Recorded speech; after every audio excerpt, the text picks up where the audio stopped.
Ladli Behna versus नारी सम्मान, किसको चुनेगी जनता। मध्य प्रदेश में लाडली बहना योजना का भाजपा द्वारा जमकर प्रचार प्रसार किया जा रहा। महिलाओं को घर जाकर स्वीकृति पत्र प्रदान किए जा रहे। ग्राम पंचायत शोभापुर में आयोजित लाडली बहना योजना के अंतर्गत बड़ी आमसभा में वितरित किए स्वीकृति पत्र। जालम सिंह पटेल सरपंच, श्रीमती माया शैलेंद्र शाह, अंजलि पटेल, सुरेश कुमार ठाकुर, मनोहर बैकर, भगवान सिंह पटेल, केशव जाजू, महेश पटेल, भरत पटेल, राजू मालवी, ललित पटेल, मंडल अध्यक्ष घनश्याम पटेल, युवा मोर्चा मंडल अध्यक्ष सुरेंद्र पटेल, मनोरमा राय, मिथिलेश पटेल, अशोक पटेल, प्रदीप पटेल रहे उपस्थित। क्या कहा ठाकुर विजयपाल सिंह, पूरी देखिए खबर। नमस्कार। तो आप देख रहे हैं कि मेरे साथ मौजूद हैं हमारे सोहागपुर माखन नगर विधानसभा के विधायक ठाकुर विजयपाल सिंह जी, और हम देख रहे हैं कि लाडली बहना योजना का ज़ोर शोर से प्रचार चल रहा है। और हम देख रहे हैं कि जो पत्र हैं, प्रमाण पत्र हैं, जो कि मिलने ही वाले हैं 10 तारीख से, जैसे कि मुख्यमंत्री जी ने घोषणा की थी। और बहुत जल्दी लाडली बहना योजना के अंतर्गत महिलाओं को लाभ मिलने लगेगा। विषय मगर परंतु विधायक जी, एक विषय निकल के आया है कांग्रेस के द्वारा कि हम 1500 रुपये देंगे, और निरंतर कांग्रेस के जो कार्यकर्ता हैं उनके द्वारा महिलाओं के पास जाकर नारी सम्मान जो योजना है उसके तहत फॉर्म भरवाए जा रहे हैं। आप इस विषय पर क्या कहेंगे? देखिए, आज़ादी के इतिहास में आज़ादी के बाद से सन 52 से प्रजातंत्र की स्थापना हुई, और उसके बाद से लगातार 60 साल तक कांग्रेस की सरकार रही। कांग्रेस की सरकार की मुझे एक उपलब्धि, एक योजना गिनाए कोई कि उन्होंने क्या किया। मैं वो नारी सम्मान योजना या नई सम्मान योजना कौन सी करेंगे, मैं उसके बारे में नहीं कहना चाहता। तो हमारी सरकार की जितनी योजनाएं हैं, उन योजनाओं को निरंतर समाज और जनता के बीच में हम क्रियान्वयन कराने का काम कर रहे हैं, और उन तक वो योजना पहुंच रही है।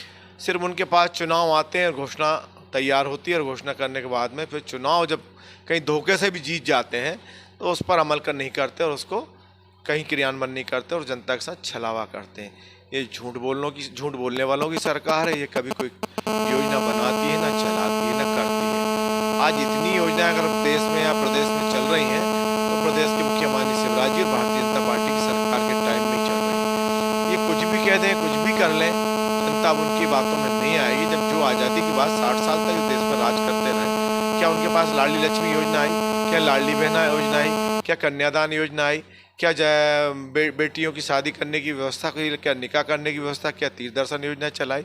ऐसी कोई योजना का नाम बताएं कि जो उन्होंने चालू की हो और की हो समाज के बीच में।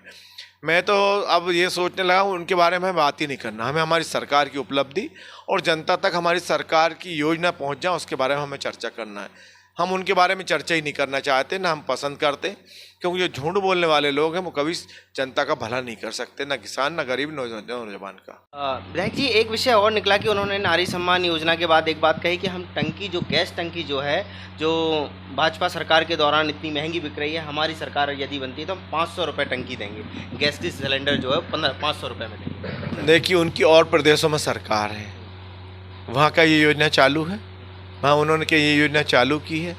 नारी सम्मान की योजना जो बात कर रहे हैं, क्या उन प्रदेशों में उनकी सरकार की योजना का प्रारंभ काम कर रही है? यहाँ चुनाव है, चुनाव के वादे की बात करते हैं, चुनाव में अपनी घोषणा करते हैं, और उसके बाद में वो क्रियान्वयन नहीं करते।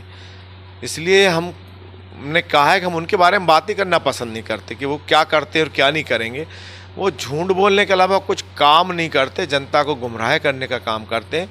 मेरे देश की, प्रदेश की और गाँव की जनता बड़ी भोली भाली है, कभी कभी बहकावे में आ जाती, लेकिन मुझे नहीं लगता कि अब ये जनता उनके बातों में और उनके बहकावे में आएगी। विधायक जी, एक विषय और निकल के आ रहा है कि देखा जा रहा है कि नर्मदापुरम ज़िले में एक मजबूत और विकास कार्यों में सबसे तेज़ हमने आपको देखा भी। काफ़ी रोड की बात करें या बिल्डिंग्स की बात करें या पुल की बात करें, ऐसे बहुत सारे कार्य किए गए हैं। तो जैसे कि हमने चर्चाएँ की कुछ लोगों से, तो उन्होंने बताया कि इस बार यदि विधायक जी जीत के आते हैं, जैसे कि उनका कहना है, तो हो सकता है कि मंत्री प्रदेश में पहुँचे। देखिए, ये पार्टी और हमारे नेतृत्व का लुक रहता है। मैं कभी इस भावना से काम नहीं करता हूँ कि मैं मंत्री बनूँ, फलाना करूँ। मैं इस भावनाओं से काम करता कि मुझे जनता ने जितने दिन का आशीर्वाद दिया, सेवा के रूप में सेवक बनकर काम करते रहूँ। मैं निरंतर उसी भावना के साथ में काम करता हूँ, और मेरे मन में कभी कोई वो नहीं है। और मंत्री की बात कहें तो मैं तो पहले ही मंत्री 2003 में ही भारतीय जनता पार्टी की सरकार बनी थी, टेक्स्ट बुक कॉर्पोरेशन का अध्यक्ष बना था, कैबिनेट मंत्री का दर्जा मुझे प्राप्त था। तो मंत्री हमारे लिए कोई वो नहीं है। हमारे लिए हमारी पार्टी और जनता की सेवा करने का काम है। हम जनता की सेवा पूरी निष्ठा और ईमानदारी के साथ करते रहें, ये भाव के साथ हम चलते हैं। जैसा आपने बीच में बात कही कि टंकी, मैं ये कहना चाहता हूँ उनके राज में 60 साल में जनता टंकी के लिए लाइन में लगती थी। किसी सांसद या किसी केंद्रीय मंत्री के दरवाजे खटखटाती थी कि हमको टंकी का कनेक्शन मिल जाए, हमको गैस कनेक्शन मिल जाए। वो किस मुंह से बात करते हैं?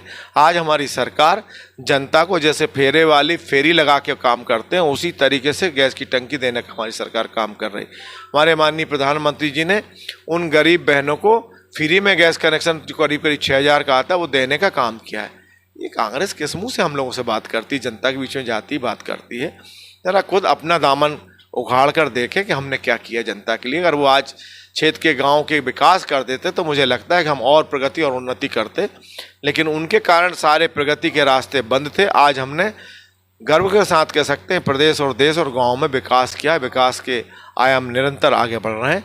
अब तो हमारा काम होगा कि जैसे कोई चीज़ की व्यवस्था बनाने का काम हम जब करते हैं, मंडप बनाते हैं तो उसको सजाने का काम करते हैं। हमने अब मंडप बनाया, हम उस संपूर्ण सोहागपुर विधानसभा को सजाने का काम करेंगे जिसमें जनता और पब्लिक देखे कि काम क्या हुआ है। तो आपने देखा कि हमने विधायक जी से बहुत सारी चर्चा की, जहां नारी सम्मान के विषय में कांग्रेस जो है फॉर्म भर रही है, 500 रुपये गैस टंकी की बात कर रही है। तो उन सभी विषय पे विधायक जी द्वारा बहुत सारे बताया गया कि विगत समय पहले भी कितनी सारी समस्याएं थी गैस टंकी को लेकर, दर दर भटकना पड़ता था, अब सुविधाजनक मिल रही है। तो ऐसी विषयों को लेकर हम आगे भी आपको अपडेट करते रहेंगे। चलते हैं। अपने शहर अपने प्रदेश की ताज़ा खबरों के लिए लाइक करें, शेयर करें, सब्सक्राइब करें और हाँ, बेल आइकन दबाना ना भूलें, क्योंकि खबर हमारी, फैसला जनतंत्र का।